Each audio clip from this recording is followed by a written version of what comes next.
На будівельному майданчику школи в кримськотатарському мікрорайоні Фонтани знову тиша. Всі роботи припинені, будівельна техніка зникла. І навіть замок на воротах.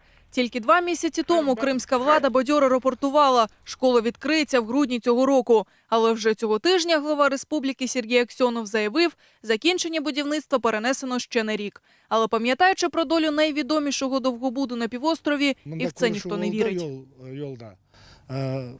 Milletler komitetinin reisi Zaur Smirnov'dan men soraganda o aytdı, что mektep kuruluşu oktyabr ayından devam edilecek, 150 milyon ayrılacak, gelecek sene bitirecek. Ama bu hepsi şimdilik laflar ola.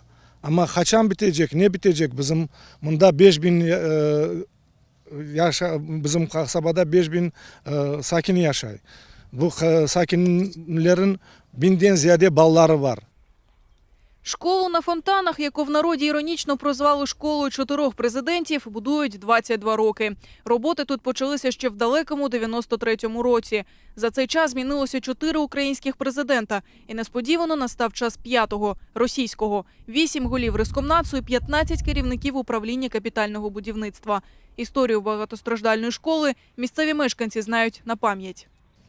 То есть это долгострой такой, который даже в советские времена не было. В советские времена существовали долгострои, которые где-то оправдывались финансированием, нефинансированием и так далее. Но эта школа у нас получается, что это именно политика руководства Крымской республики была поставлена на то, что сделать галочку якобы для крымстатар что-то делается, а на самом деле ничего не делалось.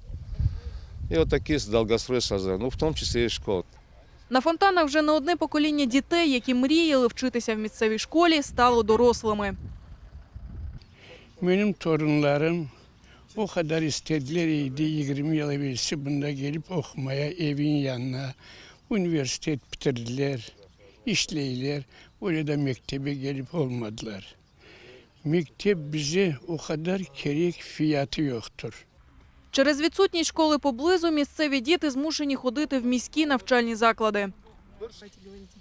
Мы хотим изучать крымско-татарский язык. Мы здесь живем. Хотим изучать свой язык народный. Наше образование на первом месте стоит. Мы хотим учиться в нашей школе, поближе к дому. У Мір'єм Баїрової 4 дітей, 2 з них школярі. Мір'єм змушена водити їх у міжнародну школу на вулиці Барикадній. І хоч рівень освіти в цій школі її влаштовує, але навчання тут платне.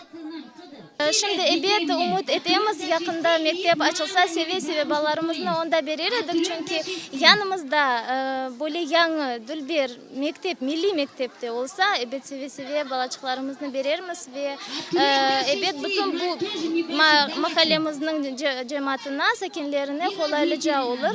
Çünkü şimdi balalarımızı uzak mekteplerge alıp gitmekten zorundayız.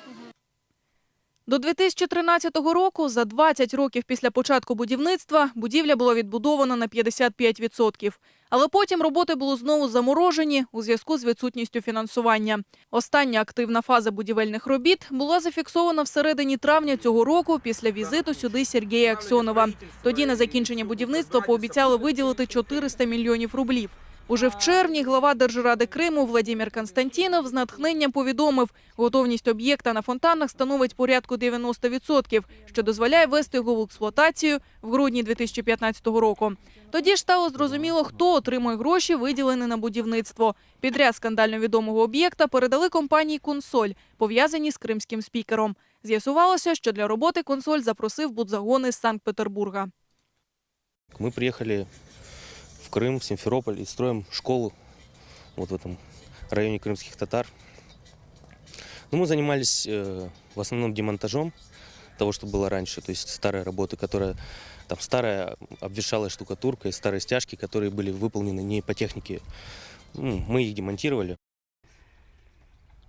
Місцеві мешканці не на камеру розповідають, роботи зупинилися, тому що у підрядників закінчилися гроші. Студентам з Пітера за роботу заплатили всього по 6 тисяч рублів. Пізніше зарплату будівельникам перестали платити взагалі, і в кінці літа з будівництва вивезли всі інструменти. Куди поділися 150 мільйонів рублів, виділені на будівельні роботи цього року, незрозуміло. У чергову обіцянку уряду закінчити будівництво до нового навчального року мешканці селища не вірять. Вони переконані, 1 вересня 2016-го двері школи на фонтанах для їхніх дітей так і не відкриються.